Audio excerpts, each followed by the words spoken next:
DJ Ferris. It's Chicago, nigga. It's the real one. Hit me. Only one is pulling shit the fuck up. This is Sports Talk. At the end of the day, when you look at what the Bears are going to do next year, if you can get just competent quarterbacking, not even saying above average, Mike. I'm not saying you need Nick Foles to be, Super Bowl MVP Nick Foles or 27 touchdowns, 2 interceptions Nick Foles. I'm talking about basic competency. Their defense That's consistent at that quarterback position.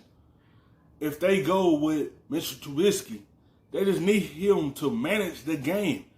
You have a good defense, but that defense been on the field too much last season.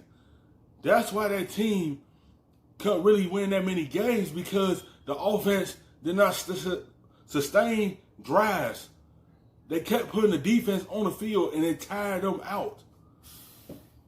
was still good last year. Their defense struggled because they had no support. They lost a game where the Packers scored, I think, 10 points that opening night. They lost a game when the Chargers scored 17 points. They lost a game when the Rams scored 17 points. They lost games that statistically you should win in the NFL when your defense performs that way, and we've seen it a million times.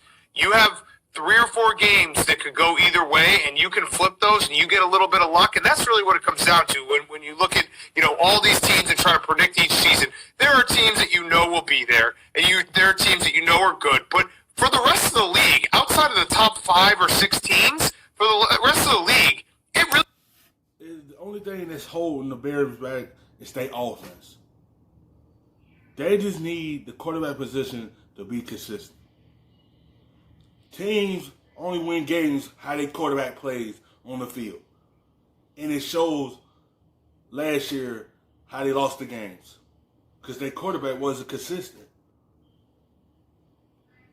Your quarterback helped your team go as far as they take it.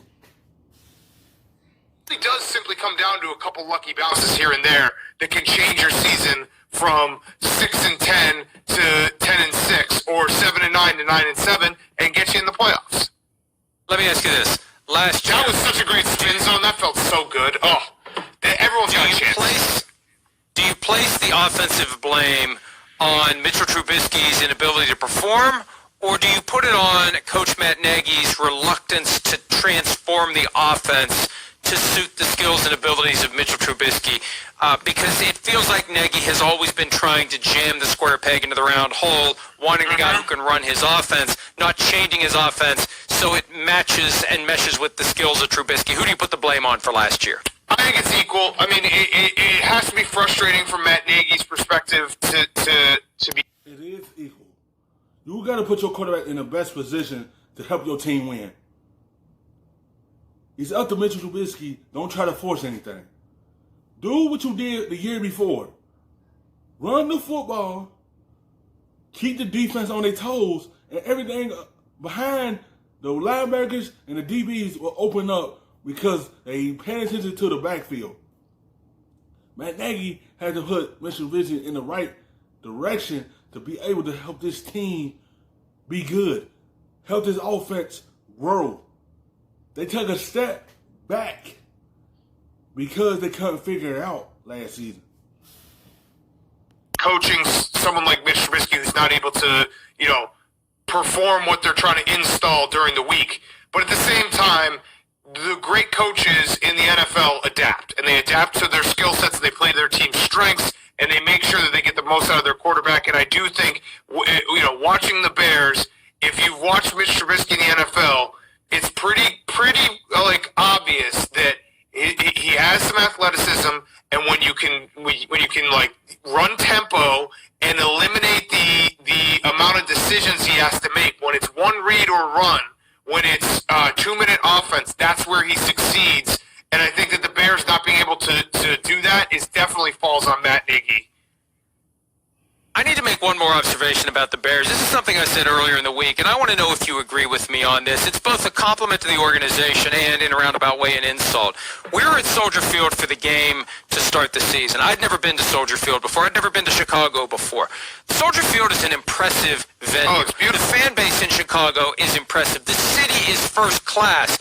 I feel like the Bears should be 12-4 every year when you factor in what's around the organization. They should be. I say this all the time. Everyone that have a good quarterback will help this team win. They have the defense.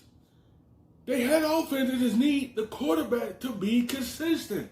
When you like this up and down, it stops your team from taking the next step. Mr. Trubisky had too many hiccups. He had to play well for the Bears to be successful. He can't have these up and downs situation this season. He had to at least be games managed or at least good to help this team get back to the playoffs. The problem is he went away from what he normally does best. Run the football like he was the year before, and it helped his throwing out a whole lot. They try to make him drop back and throw the football a whole lot, and that's not his game. His game is to read option, run the football. Read option, read, and see if they coming up so he could look behind the linebackers and see something open in the middle and throw it. But when they see you just one dimension and you dropping back and throwing the football, everything get tight. Go back to what you good at. Running the football so you can have the defense guessing. Why aren't they better when you have such a great football city, such great fans, so much aura and history and everything that goes along with it? Where's the disconnect? The disconnect is the ownership. And it's the simple fact in the NFL, there are a handful of owners that their goal every single year is to win the Super Bowl. And they want to be competitive and they want to win a Super Bowl. They will do anything they can to win a Super Bowl. The rest of the owners of the NFL are pretty darn happy cashing enormous checks and every few years maybe catching lightning in a bottle and getting to the playoffs. The McCaskies fall in the ladder. And it just is what it is. You know what I mean? There's not... This is the reality of being an NFL fan. You have to figure out pretty quickly, and we can go down the list.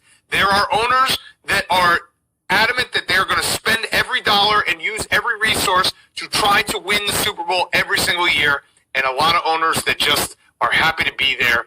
And it is, you just have to accept that, right? Like, you just have to accept that because that's the reality of the situation. It is the reality. They accept being average. You can't have a championship defense and want to be happy with being an average team. You had this defense. You had to put a successful season up there to be able to go deep in the playoffs and potentially get to a Super Bowl. They are lucky. You still had this defense attached.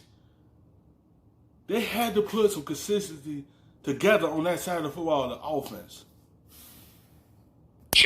And guess what? There are more owners that fall into the latter that are just happy to cash that check, be competitive every few years, do, every now and then make the playoffs and hopefully catch lightning in a bottle. Then there are owners that will do everything they can in their power to try to hire the smartest people, the best facilities, all that stuff to win a Super Bowl. Well, it's a special football town, and I enjoyed being there, and I look forward to going back someday. And I look forward to the day that there's a true franchise quarterback year in and year out for the Bears. It's been a while. One win this year, Trevor Lawrence next year, and then he'll be a bust, and then it'll be somebody else at some point down the road. Hi, I'm Mike Tirico, and thanks for watching.